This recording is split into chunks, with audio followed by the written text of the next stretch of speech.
আসসালামু আলাইকুম। শুভ বিকাল। বিকালে রান্না করতে আসছি, কারণ হচ্ছে বাড়িতে মেহমান আসছে,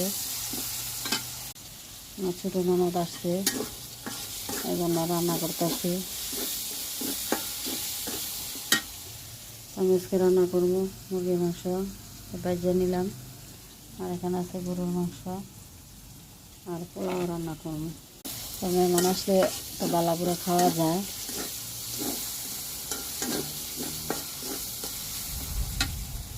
এদিকে আকাশের অবস্থা বেশি ভালো না, প্রচুর ডাকাডাকি করতেছে। দেখি তাড়াহুড়া করে রান্না করতে পারি নাকি। আর আমার মাটির চুলায় রান্না করতে ভালো লাগে, এই জন্য আমি মাটির চুলায় বেশিরভাগ রান্না করি, গ্যাসে তেমন রান্না করি না। যদি না পারি, বৃষ্টি আসে, সেদিন শুধু রান্না করি গ্যাসে। মাটির মানুষ, মাটির চুলায় রান্না করতে আমার কাছে ভালো লাগে। তো ভিডিও পর্যন্তই, আল্লাহ হাফেজ।